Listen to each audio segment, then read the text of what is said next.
Under the blazing sun, the neighborhood was alive with the rhythm of survival. Rusty bikes leaned against crumbling walls, stray dogs scavenged through the trash, and the chatter of children playing hopscotch echoed down the alleys. Among the chaos stood a young boy named Elijah, kneeling under the unforgiving sun with his hands buried in grease and grime. The air was heavy with heat, and the streets seemed to shimmer in the distance. Elijah, all of 12 years old, was trying to repair a battered bicycle for a local customer. His tools were few: a makeshift wrench, a bent screwdriver, and his bare hands, but his determination was infinite. Elijah's skin glistened with sweat as he twisted the wrench to tighten the spokes on the wheel. His shirt, once white, was now stained with dirt and oil, and his jeans were threadbare.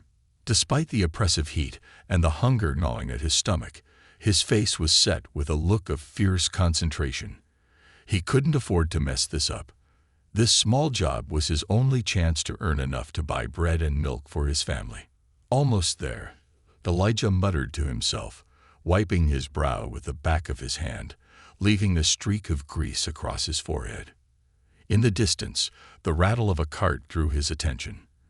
It was his younger brother, Toby, a 5-year-old bundle of energy and innocence, pushing a broken toy truck down the dusty road.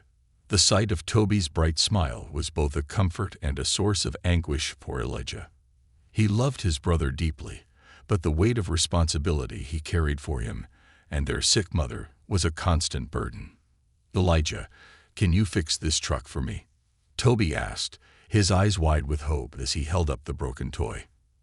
Elijah's chest tightened. "Not now, buddy. Let me finish this bike first. Maybe later, okay?" Toby nodded and went back to playing, his laughter a brief reprieve from the suffocating pressure that enveloped Elijah's world. He turned back to the bicycle, his fingers trembling from exhaustion. Just as he secured the last bolt, a shadow loomed over him. Looking up, Elijah's heart sank. It was Mr. Hendricks, the neighborhood bank inspector. Hendricks was a tall, thin man with a perpetually sour expression. His suit was faded and patched, but he wore it with an air of authority that made people like Elijah's family feel small.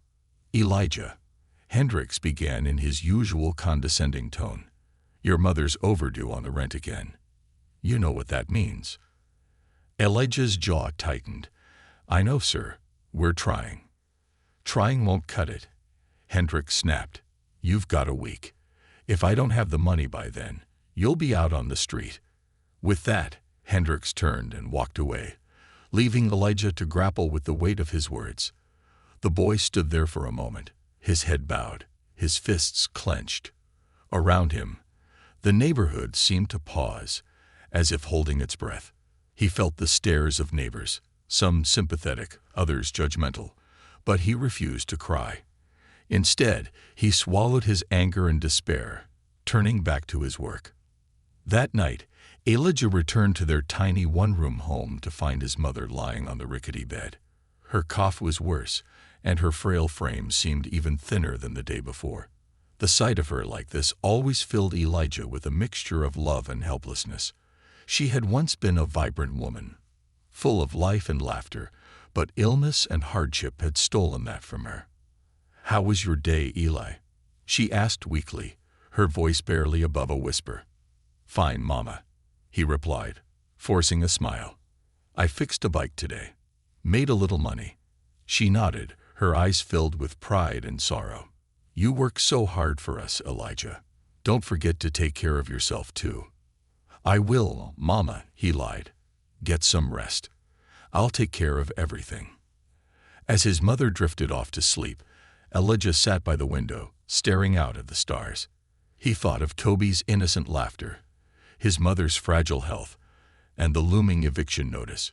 The weight of it all threatened to crush him, but he refused to give up. He couldn't. His family depended on him. The next morning, Elijah was back at work before the sun had fully risen. The bike shop wasn't really a shop, just a corner of the street where he had set up a makeshift workstation. He was tightening the chain on another old bicycle when he heard the rumble of an engine. It wasn't the usual sputtering of neighborhood cars. This was smooth, powerful, and commanding attention. Elijah looked up to see a sleek black luxury car pull up to the curb. The vehicle was pristine, its polished surface reflecting the sunlight like a mirror. It was a stark contrast to the worn and dusty surroundings. The car door opened, and out stepped a man who seemed to belong to a different world entirely. He was tall and impeccably dressed in a tailored suit, his polished shoes gleaming. His sunglasses shielded his eyes, but Elijah could feel the intensity of his gaze. The man walked over, his presence radiating authority and wealth. He stopped a few feet away and looked down at Elijah, his expression unreadable. "Why are you working here, in this heat?" the man asked, his voice calm but curious. Elijah hesitated. The question caught him off guard. He wasn't used to being noticed, let alone questioned by someone like this. "I have to, sir," he finally replied, his voice quiet but steady. The man raised an eyebrow. "Have to? What about school? What about being a kid?" Elijah looked down, his fingers tightening around the wrench in his hand. The words were stuck in his throat, but the man's probing gaze compelled him to speak. "My mother's sick," Elijah said, his voice barely above a whisper. "My little brother, he needs me. And the rent is due. If I don't work, we'll lose everything." For a moment, there was silence. The man's expression softened, and he crouched down to Elijah's level, his sunglasses now pushed up onto his head. His eyes, a piercing shade of green, locked onto Elijah's. "What's your name?" he asked gently. "Elijah." "Well, Elijah," the man said, his tone serious but kind. "Sometimes life isn't fair, but that doesn't mean you have to carry it all on your own." Elijah felt his chest tighten. He had spent so long feeling invisible, as if his struggles were his alone to bear. To hear someone acknowledge his pain, even a stranger, was overwhelming. He blinked back tears, not wanting to cry in front of this man. The man stood and looked around the neighborhood, taking in the dilapidated buildings and dusty streets. He seemed deep in thought before turning back to Elijah. "Come with me," he said simply. Elijah froze. "What? Why?" "I have a business," the man explained. "I need someone to help me out. It'll be hard work, but it'll pay better than fixing bikes on the street." Elijah hesitated. He didn't know this man. He didn't know if he could trust him. But what choice did he have? The memory of Hendrik's warning and the sight of his mother's pale face pushed him to nod. "Okay," Elijah said. "I'll come."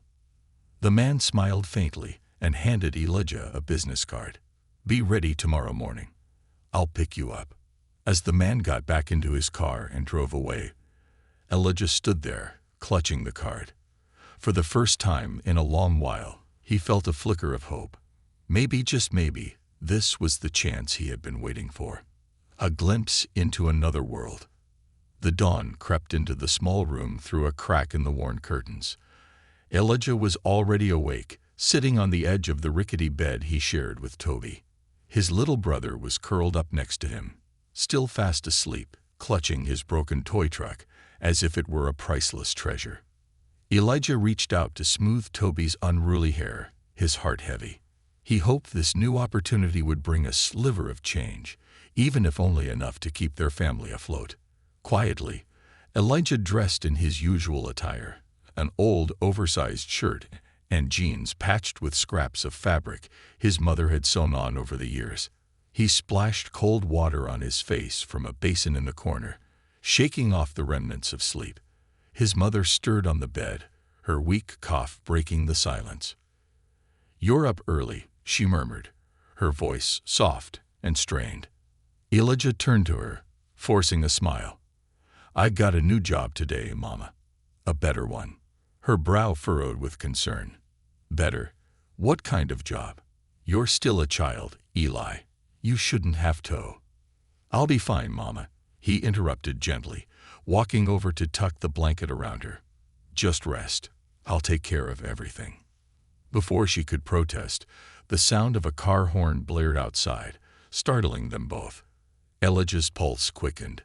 He grabbed his shoes and rushed to the door, pausing for a moment to glance back at his mother. "I'll be back later," he promised, his voice firmer than he felt. She nodded weakly, her eyes filled with a mixture of pride and worry. Elijah stepped outside into the already sweltering morning heat, his heart pounding in his chest. The sleek black car from the day before was parked at the curb, gleaming like a jewel against the dusty backdrop of their neighborhood. The man from yesterday, still dressed impeccably in a tailored suit, leaned casually against the car with an air of authority that seemed to make the world bend around him. "You're on time," the man said, his tone neutral but approving. "That's a good start." Elijah nodded, swallowing his nerves as he climbed into the car. The interior was as luxurious as he had imagined. Soft leather seats, a subtle scent of cologne, and an air conditioning system that felt like a blessing from another world. He had never been inside a car like this, let alone driven through the city in one. As the car pulled away, Elijah stared out the window, his eyes wide with wonder. The streets grew cleaner, the buildings taller and shinier. The people they passed were well-dressed and walked with purpose, their faces devoid of the weariness Elijah saw every day in his own neighborhood. "Where are we going?" Elijah finally mustered the courage to ask. "To one of my warehouses," the man replied, his eyes on the road. "We handle inventory and logistics there. You'll be helping with that." Elijah didn't fully understand what that meant, but he nodded anyway. The thought of lifting boxes didn't scare him. He was used to hard work. What unnerved him was the unknown. Why had this man taken an interest in him? What did he expect in return? After a while, the car turned down a side street and pulled up in front of a large industrial building. The warehouse loomed over them, its metallic walls glinting in the sunlight. Workers in uniforms bustled about, moving crates and operating forklifts. The scene was chaotic but efficient, a stark contrast to the disorganized struggles of the neighborhood Elijah knew. "Come on," the man said, stepping out of the car. Elijah followed, his legs feeling unsteady as he took in his surroundings. The man led him through the massive entrance, where the clanging of machinery and the hum of voices created a symphony of industry. "This is where you'll be working," the man said, gesturing to the activity around them. "Your job is simple: unload shipments, organize inventory, and keep things moving. If you do well, I'll consider giving you more responsibilities." Elijah nodded, trying to suppress the nervous energy bubbling inside him. "I can do that, sir." The man smirked faintly. "Good, but let's get one thing straight. I'm not here to coddle you. If you mess up, you're out. Understand?" "Yes, sir," Elijah replied quickly, his voice steady despite the knot forming in his stomach. The man handed him off to a foreman, a burly, no-nonsense worker named Carl, who wasted no time putting Elijah to work. Carl's gruff demeanor was intimidating, but he didn't treat Elijah unfairly. He explained the tasks clearly, showing him how to handle the heavy crates without injuring himself and where to stack them in the warehouse. The work was grueling. The crates were heavy, the air inside the warehouse stifling despite the industrial fans overhead. Elijah's muscles burned as he lifted and carried box after box, his shirt quickly becoming soaked with sweat. Yet he pushed through, fueled by the image of his mother and Toby waiting at home. During a brief break, Elijah sat on an overturned crate, wiping his brow with a dirty rag.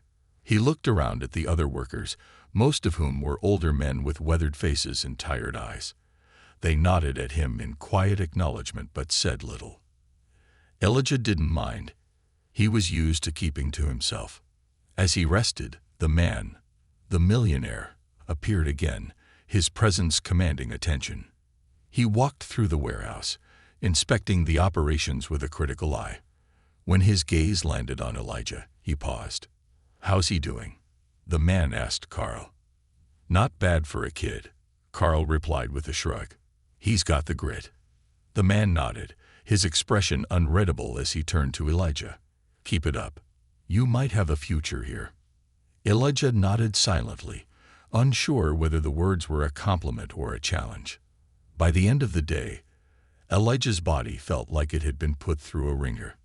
His arms ached, his legs wobbled, and his hands were red and raw. Yet there was a strange sense of accomplishment as he stood outside the warehouse, waiting for the man to drive him home. When the car finally pulled up, Elijah climbed in, sinking into the plush seat with a sigh of relief.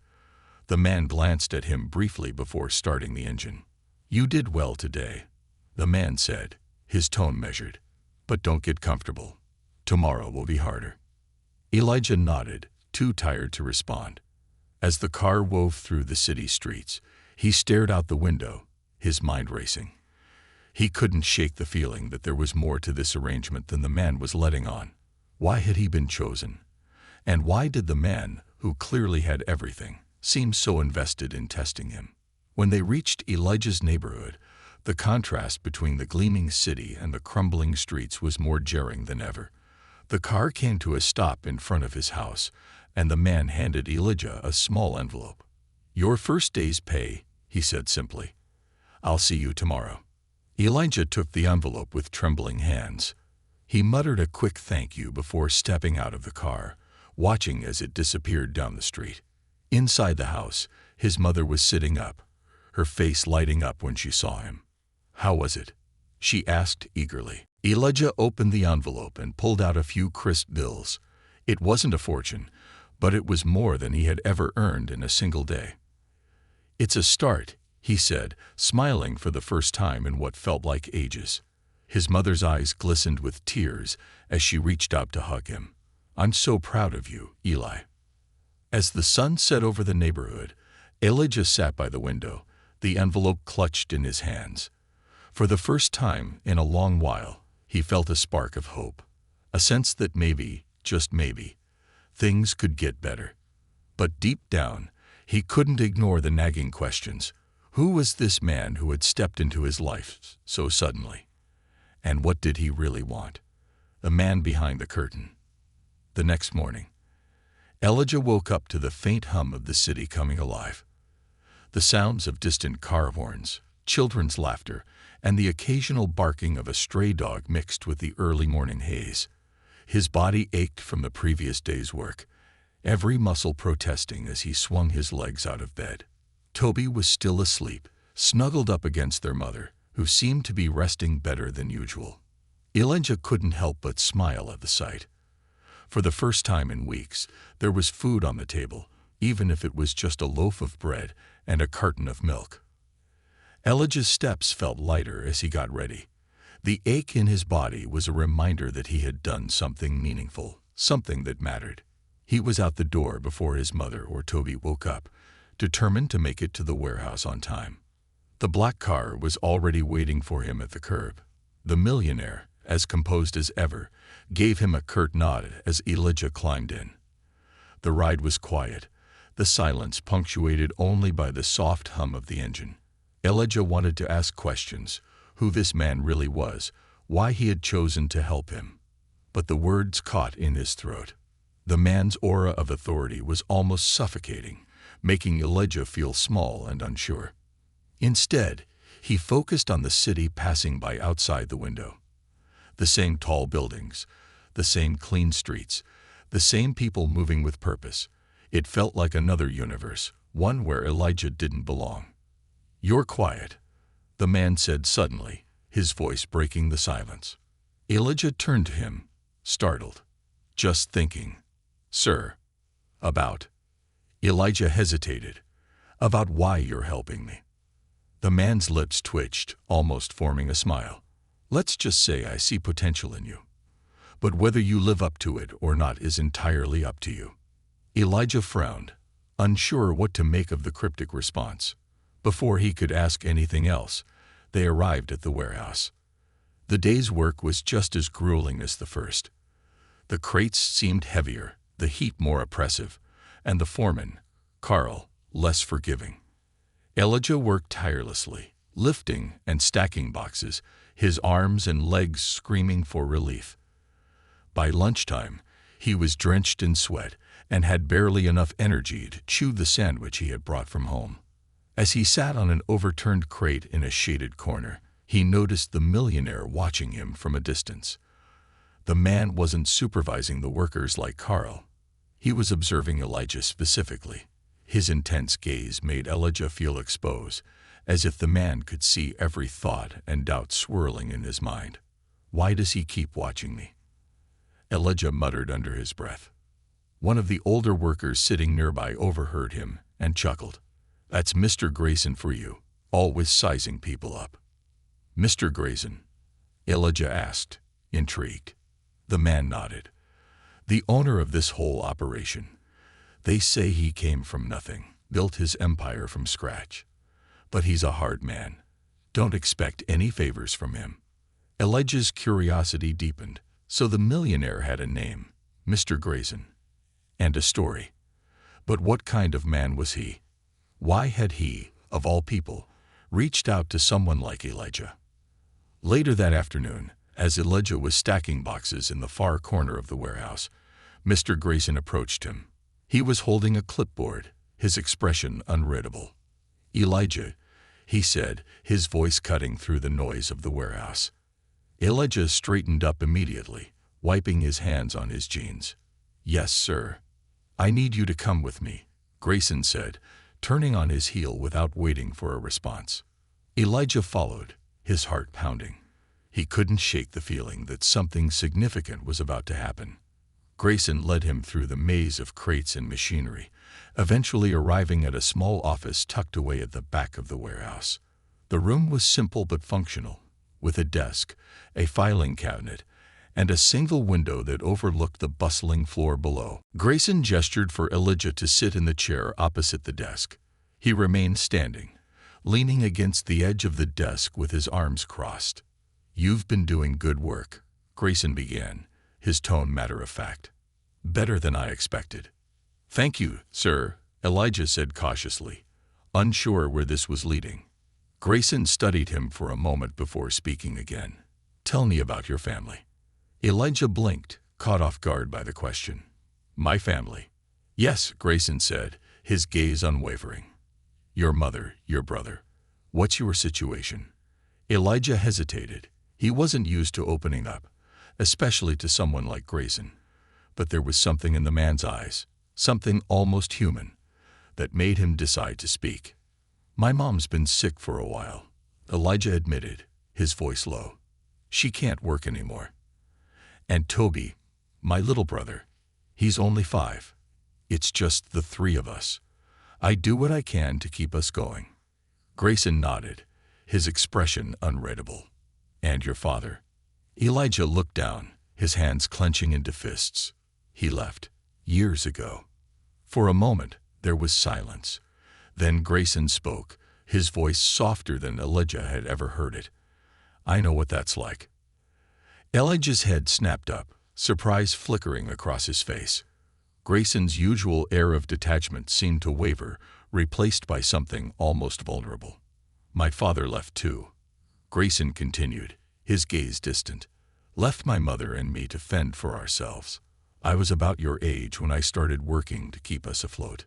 Elijah stared at him, the words sinking in. For the first time, Grayson didn't seem like a distant, untouchable figure. He seemed real. What happened?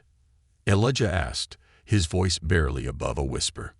Grayson's lips pressed into a thin line. I worked. Hard. Harder than I thought was possible. I built something from nothing because I had no other choice. He straightened up, his expression hardening once more.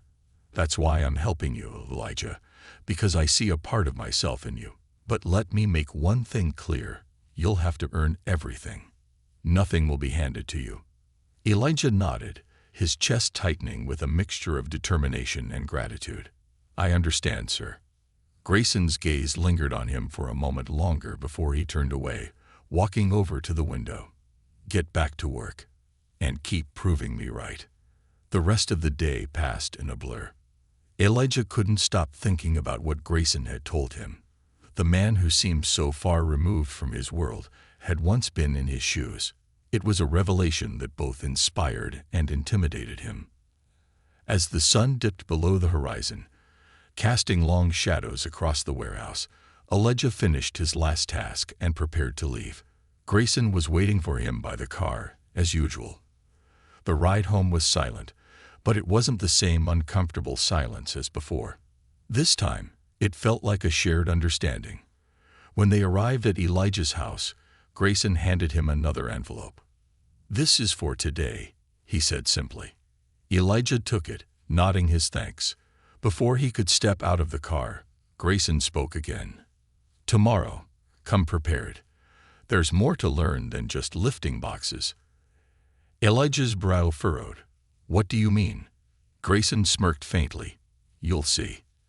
As Elijah walked into his house, he felt a strange sense of anticipation. For the first time in years, he wasn't just surviving. He was moving toward something bigger. And he was determined not to let it slip away.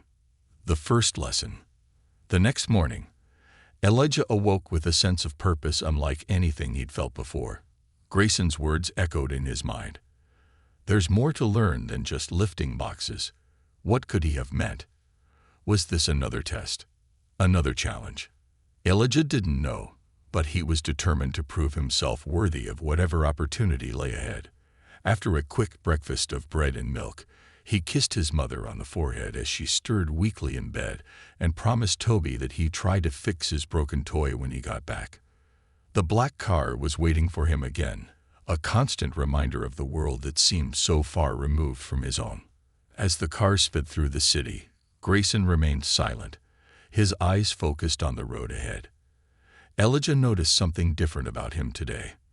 There was a tension in his posture, as if he were carrying the weight of a decision he wasn't yet ready to share. When they arrived at the warehouse, Grayson didn't leave Elijah inside as he usually did. Instead, he gestured toward a smaller building adjacent to the main facility. It was old and unassuming, its peeling paint a stark contrast to the sleekness of Grayson's persona. "In here," Grayson said simply, opening the door. Elijah followed him into the building, his curiosity piqued. Inside was a small office space, cluttered with stacks of paper, filing cabinets, and a single ancient-looking computer. The air smelled faintly of dust and coffee. Grayson walked over to a desk and picked up a folder, flipping through its contents before handing it to Elijah. "This," Grayson said, tapping the folder, "is the inventory manifest for the warehouse. Every shipment, every item, every cost. It's all in here. Your first lesson is understanding where the money goes." Elijah blinked, confused. "But I thought I was just lifting boxes." Grayson raised an eyebrow. "And that's all you'll ever do if you don't start learning the bigger picture. You want to provide for your family, don't you? You want to break out of the cycle you're in." "Yes, sir," Elijah said firmly. "Then you need to understand how business works," Grayson said. "Strength will only get you so far. Intelligence, strategy, foresight, that's what makes a man successful." Elijah stared at the folder in his hands, the pages filled with numbers, charts, and words he didn't fully understand. His heart sank. He'd never been good at school, not because he wasn't smart, but because life had pulled him away from it before he'd had the chance to try. I don't know if I can do this," he admitted, his voice barely above a whisper. Grayson's gaze softened for a moment, but his tone remained firm. "You can. You'll fail at first, but failure is part of learning. Sit down. Let's start with the basics." For the next few hours, Grayson walked Elijah through the intricacies of inventory management. He explained terms like cost of goods sold, profit margins, and supply chains. Elijah struggled to keep up, his head swimming with information, but he refused to give up. Every time he felt overwhelmed, he thought of his mother's tired face and Toby's hopeful eyes. They were his reason to keep going. As the lesson progressed, Elijah began to notice something unexpected. Grayson wasn't just a harsh taskmaster. He was a teacher, patient when Elijah stumbled, persistent when he hesitated. For the first time, Elijah saw the man behind the millionaire facade, someone who understood struggle, who valued effort over perfection. By the time they finished, Elijah's brain felt like it had run a marathon. He leaned back in his chair, exhausted but strangely exhilarated. "That's enough for today," Grayson said, closing the folder. "Take it home. Study it. Tomorrow, we'll see what you've learned." Elijah nodded, clutching the folder like it was a lifeline. "Thank you, sir." Grayson smirked faintly. "Don't thank me yet. The hard part is just beginning." When Elijah got home that evening, he found his mother sitting up in bed, looking better than she had in weeks. Toby was playing on the floor with his broken toy, his face lighting up when he saw Elijah walk in. "Eli!" Toby ran to him, wrapping his small arms around his brother's legs. "Did you bring anything back?" Elijah knelt down, ruffling Toby's hair. "Not yet, Putty. But soon." Toby nodded solemnly, as if he understood. Elijah handed his mother the envelope Grayson had given him earlier. It wasn't much, but it was enough to keep the landlord at bay for another week. "You're working so hard," his mother said, her voice tinged with both pride and concern. "Don't forget to take care of yourself." "I will, Mama," Elijah said, though he wasn't sure how much of it was true. That night, after Toby had fallen asleep and his mother was resting peacefully, Elijah sat at the small table in the corner of their room, the folder spread out in front of him. He lit the single lamp they had, its yellow glow casting long shadows on the walls.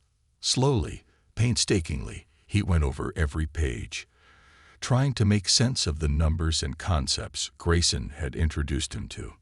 His mind rebelled at first, but he pushed through. He thought of how far Grayson had come, how the man had risen from nothing to build an empire. Elijah wanted that, not for himself, but for his family. He wanted to give his mother the care she deserved, to give Toby a future filled with opportunities instead of broken toys. The next morning, Elijah arrived at the warehouse with a determination that burned brighter than the sun overhead. Grayson noticed it immediately. "Ready?" he asked, his voice carrying a hint of challenge. "Yes, sir," Elijah replied confidently. Grayson handed him a clipboard and a pen. "Good, because today you're in charge of organizing the incoming shipment. Show me what you've learned." Elijah's heart raced. He wasn't just carrying boxes anymore. He was responsible for something bigger. He took a deep breath and approached Carl, the foreman, explaining how the crates needed to be arranged based on the inventory manifest. Carl raised an eyebrow, but didn't argue, following Elijah's instructions with a grudging respect. By the end of the day, Elijah had managed to oversee the unloading and organization of an entire shipment. He was exhausted, his body and mind both pushed to their limits, but the sense of accomplishment was unlike anything he had ever felt. Grayson approached him as the workers began to wind down for the day. "Not bad," he said, his tone approving. "Not perfect, but you're learning." Elijah grinned, his chest swelling with pride. "Thank you, sir." Grayson nodded, a rare smile tugging at the corners of his lips. "Keep it up, Elijah. You've got potential. Don't waste it." As Elijah climbed into the car for the ride home, he felt a new sense of purpose. He wasn't just surviving anymore. He was growing, learning, building a foundation for a better future. And for the first time, he truly believed that he could rise above the circumstances that had once seemed insurmountable. A crack in the facade. The next morning dawned with a soft golden light filtering through the cracks in the old curtains of Elijah's home. The usual weight of exhaustion was still present, but it was tempered by something new, a growing sense of purpose. Elijah felt it as he put on his patched jeans and stained shirt, as he kissed his mother on the forehead, and as he promised Toby that tonight he would finally fix his toy truck. The sleek black car waited for him at the curb, a constant symbol of the life that seemed both alien and tantalizingly close. As always, Mr. Grayson was in the driver's seat, his expression unreadable. Elijah slid into the passenger seat, clutching the inventoried folder like a talisman. "You studied?" Grayson asked, his voice clipped but not unkind. "Yes, sir," Elijah replied, his confidence growing with every passing day. "Good. Today will be different," Grayson said as the car pulled onto the road. You've proven you can handle the physical work, and you've shown promise with the paperwork. Now I want to see if you can think like a businessman." Elijah frowned. "What do you mean?" "You'll find out," Grayson said, his tone leaving no room for argument. When they arrived at the warehouse, the usual bustle of workers and machinery greeted them. But instead of leading Elijah to the main floor, Grayson directed him to a small conference room at the back of the building. Inside, the space was sparse but functional, with a long table, a whiteboard, and a few chairs. A laptop sat on the table, its screen already glowing with a spreadsheet that looked more complicated than anything Elijah had ever seen. Grayson gestured for Elijah to sit. "Today, we're going to talk about profit margins." Elijah's heart sank. The words sounded heavy and intimidating, like something out of a math textbook he barely skimmed in school. But he steeled himself, remembering his mother's tired smile and Toby's laughter. He couldn't afford to falter now. For the next hour, Grayson walked Elijah through the basics of business strategy. He explained how to calculate costs, how to determine pricing, and how to maximize profit without exploiting workers or customers. Elijah struggled at first, the concepts foreign and overwhelming, but Grayson's steady guidance kept him from giving up. "What do you think is the most important part of running a business?" Grayson asked suddenly, breaking the flow of numbers and charts. Elijah hesitated, unsure of the right answer. "Hard work." Grayson shook his head. "Hard work is important, but it's not enough. The most important part is understanding people, your customers, your employees, even your competitors. If you don't know what drives them, you'll never succeed." Elijah absorbed the words, filing them away alongside the lessons about inventory and profit. Grayson's approach was as much about mindset as it was about numbers, and Elijah was beginning to see the world through a new lens. After the lesson, Grayson handed Elijah a challenge. "There's a small order coming in this afternoon," he said.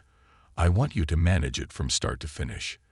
That means overseeing the unloading, organizing the inventory, and calculating the costs and profits. Think you're ready?" Elijah's stomach churned, but he nodded. "I'll do my best." Grayson's lips quirked into the faintest hint of a smile. "Good. I'll be watching." The hours that followed were some of the most intense of Elijah's life. The truck arrived just after lunch, its cargo a mix of metal parts and tools destined for local vendors. Elijah took charge, directing the workers as they unloaded the crates and ensuring everything was logged correctly. Carl, the gruff foreman, grumbled at first, but eventually gave Elijah a grudging nod of approval. "Not bad, kid," Carl said, slapping Elijah on the back. "You've got a head on your shoulders." Elijah smiled, the praise giving him a boost of confidence. But the real challenge was still ahead. Once the inventory was unloaded, he had to calculate the costs and determine the profit margins. The spreadsheet Grayson had shown him earlier seemed to taunt him as he sat down at the laptop, his fingers trembling slightly. He worked methodically, double-checking every number and cross-referencing the inventory manifest. Mistakes crept in, an extra zero here, a misplaced decimal there, but he caught them before they could throw off the entire calculation. By the time he finished, the sun was dipping low in the sky, casting long shadows across the warehouse floor. Grayson appeared as Elijah was packing up his notes. "How'd it go?" he asked, his tone neutral. "I think I got it," Elijah said, handing over the spreadsheet. Grayson scanned the document, his sharp eyes catching every detail. After a few moments, he nodded. "Not perfect, but good enough. You're learning." Elijah felt a surge of pride. "Thank you, sir." Grayson studied him for a moment, his expression softening. "Do you know why I'm pushing you so hard?" Elijah hesitated. "Because you see potential in me." "That's part of it," Grayson admitted. "But it's more than that. I've been where you are, Elijah. I know what it's like to feel trapped, to think there's no way out. Someone gave me a chance once, and it changed everything. I'm giving you that same chance." Elijah's throat tightened.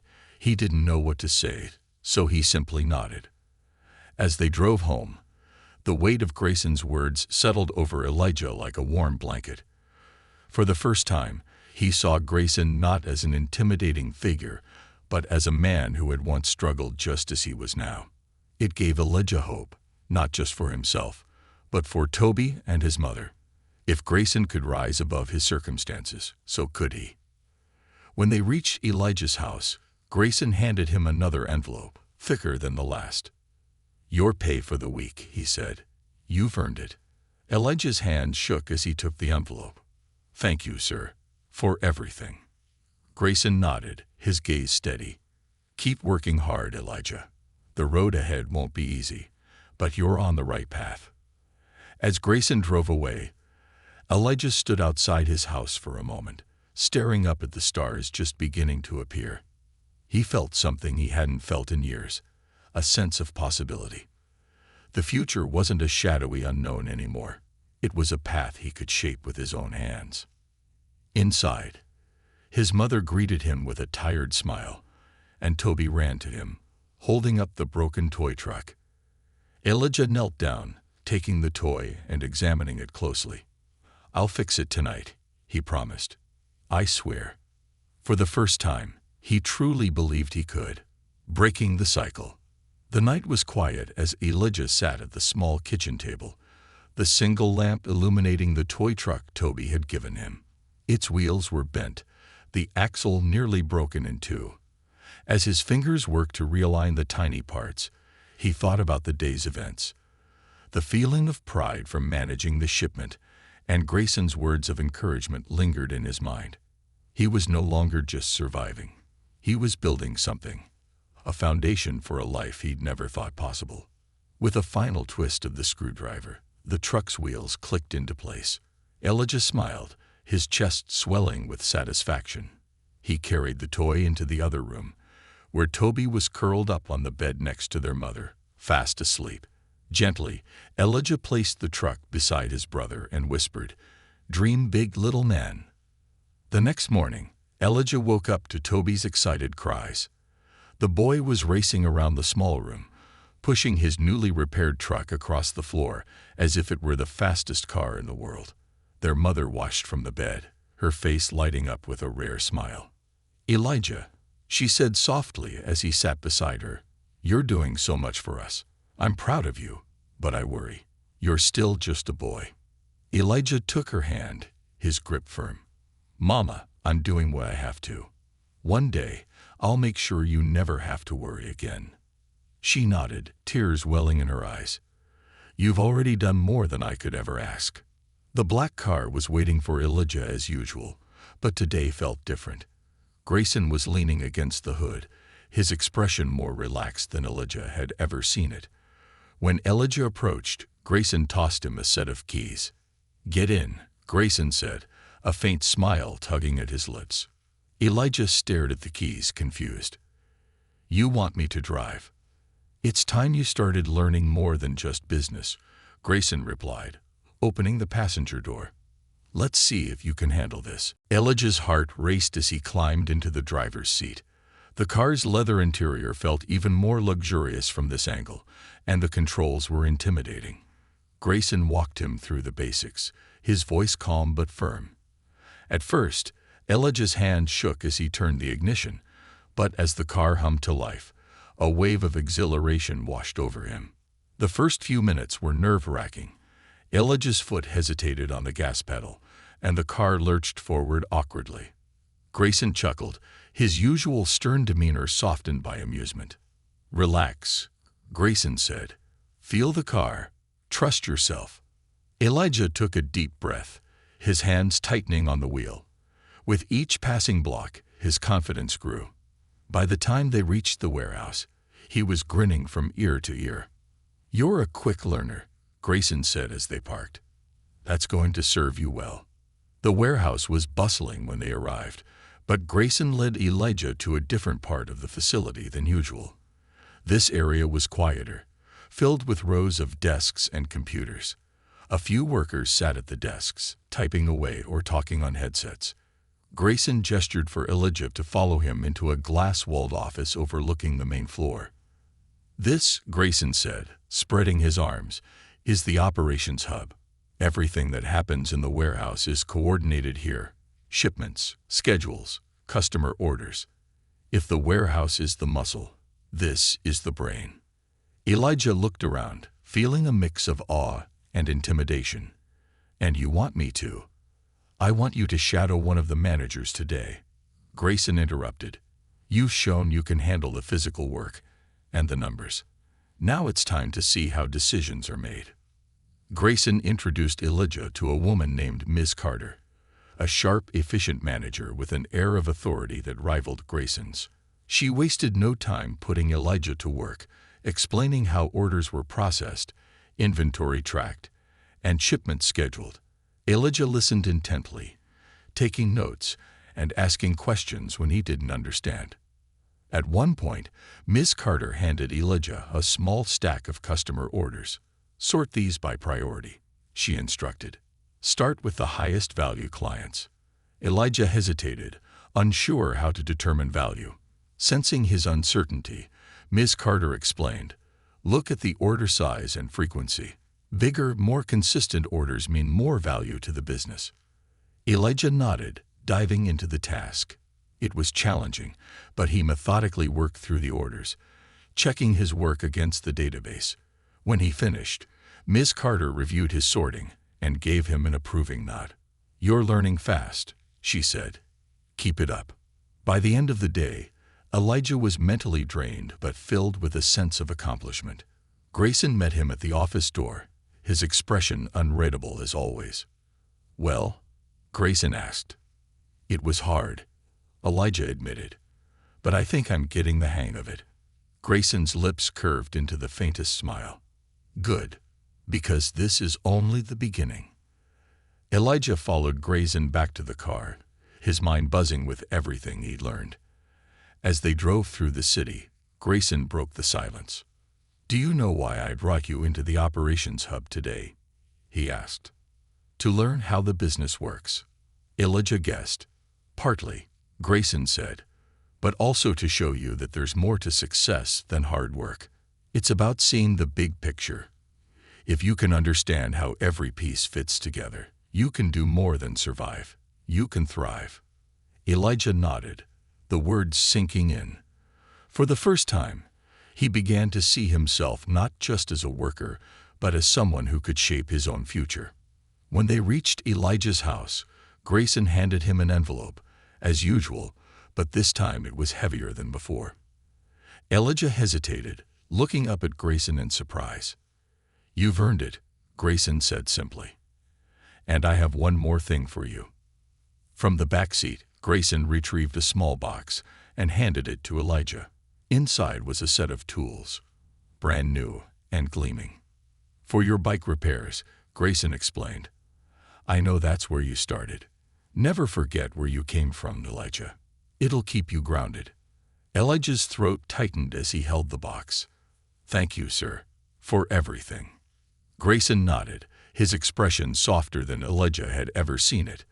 You've got a long way to go, but you're on the right path. Keep going. That night, Elijah sat at the kitchen table, the new tools spread out in front of him. Toby played with his repaired truck on the floor, and their mother watched from the bed, her eyes filled with quiet pride. For the first time in years, Elijah felt something he hadn't dared to hope for, a sense of control over his future. As the moonlight streamed through the window, Elijah made a silent promise. He would not only survive, he would thrive. For his mother, for Toby, and for himself. Grayson had given him a chance, but it was Elijah who would shape the man he would become, and he was ready. The turning point. The morning air was crisp, and the sunlight painted the streets with a soft golden glow as Elijah stepped out of his house.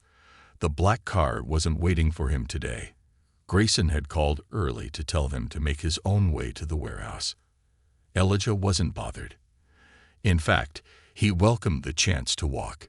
It gave him time to think. Over the past weeks, his life had shifted in ways he hadn't thought possible. From struggling to keep his family afloat to learning about business and leadership, he felt like he was living in two worlds. One was the familiar struggle of his neighborhood, with its crumbling buildings and weary faces.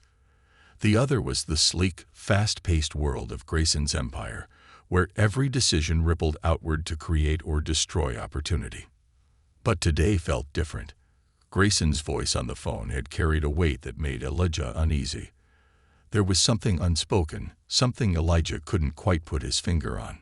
When Elijah arrived at the warehouse, the atmosphere was unusually tense.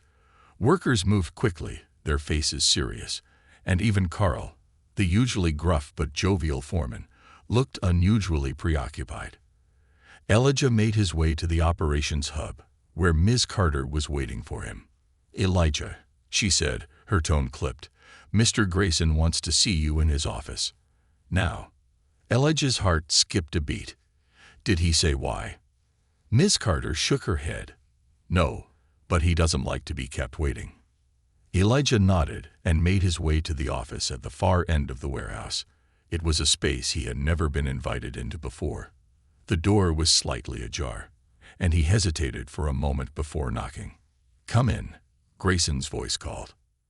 Elijah stepped inside, his palms slightly sweaty. The office was surprisingly modest. A large wooden desk, a few filing cabinets, and a wall lined with bookshelves.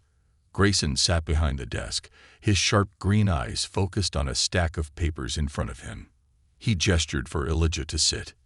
"Elijah," Grayson began, setting the papers aside, "you've been doing well. Better than I expected, in fact." "Thank you, sir," Elijah said, unsure where this was going. Grayson leaned back in his chair, his gaze steady. "But I need to ask you something important, and I need an honest answer."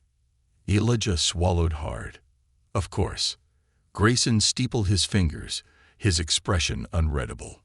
"Why are you doing this? Why are you working so hard, pushing yourself every day?" The question caught Elijah off guard. "For my family," he said after a moment. "For my mom and my little brother. I want to give them a better life." Grayson nodded, as if he had expected the answer. "And for yourself?" Elijah hesitated. "I guess I want to prove that I can be more than what people expect, that I'm not just some kid from a broken neighborhood." Grayson's lips twitched into a faint smile. "Good. Because wanting more for your family is noble, but wanting more for yourself, that's what will drive you forward. Never be ashamed of ambition, Elijah. It's what separates people who succeed from those who settle." Elijah nodded, absorbing the words. "I understand, sir." "Do you?" Grayson leaned forward, his eyes narrowing. "Because ambition comes with a cost. To rise, you'll have to make decisions that others might not agree with. You'll have to take risks, stand your ground, and sometimes walk away from what's comfortable. Are you ready for that?" Elijah's chest tightened.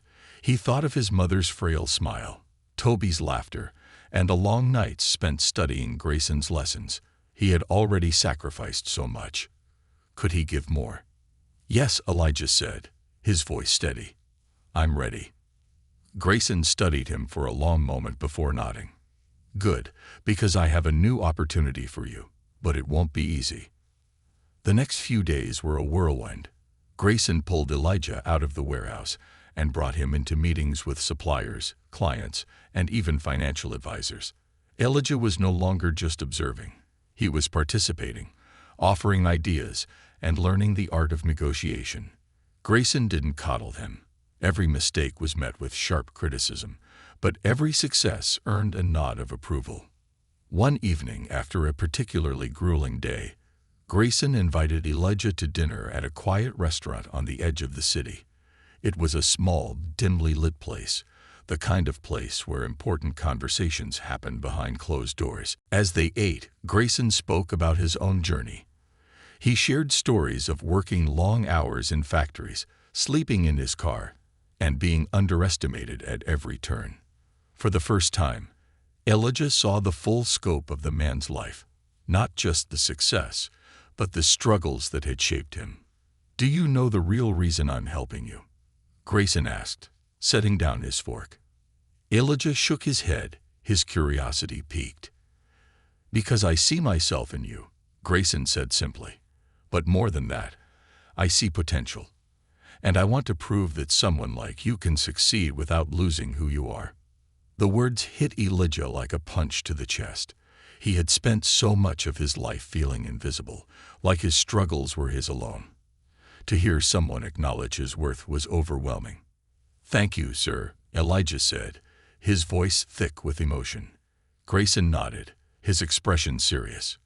"But don't thank me yet. The hardest part is still ahead." A week later, Grayson put Elijah to the ultimate test.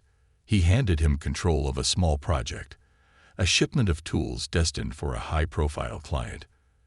Elijah was responsible for everything, from organizing the inventory to ensuring the delivery went smoothly. The project was fraught with challenges. A miscommunication with the supplier delayed the shipment, and one of the trucks broke down en route to the client. Elijah worked tirelessly, coordinating with drivers, adjusting schedules, and even jumping into a delivery van himself to ensure the tools arrived on time. When it was over, and the client's satisfaction was secured, Elijah collapsed onto a stack of crates, exhausted but triumphant. Grayson appeared moments later, his expression unreadable. "You did it," Grayson said simply. Elijah looked up at him, a grin spreading across his face. "I couldn't have done it without everything you've taught me." Grayson nodded, his eyes glinting with pride. "You're ready, Elijah." "Ready for what?" "To take the next step," Grayson said. "I'm expanding the business, opening a new branch, and I want you to be part of it, not as a worker, but as a partner." Elijah's breath caught. "A partner." Grayson smirked. "You've earned it, but it won't be easy. You'll have to fight for every inch of success. Think you're up for it?" Elijah stood, his exhaustion forgotten. "Yes, sir. I'm ready." That night, as Elijah walked home, he felt a sense of pride and purpose he had never known before. He wasn't just working to survive anymore. He was building a future, not just for himself, but for his family. When he stepped through the door, Toby ran to him, holding up the toy truck Elijah had fixed. "Look, Eli, it's still working." Elijah scooped his brother into a hug, his heart swelling with love. "And so are we, little man. So are we." In that moment, Elijah knew the truth. The cycle of struggle and hardship that had defined his family's life was finally breaking. And he was the one breaking it.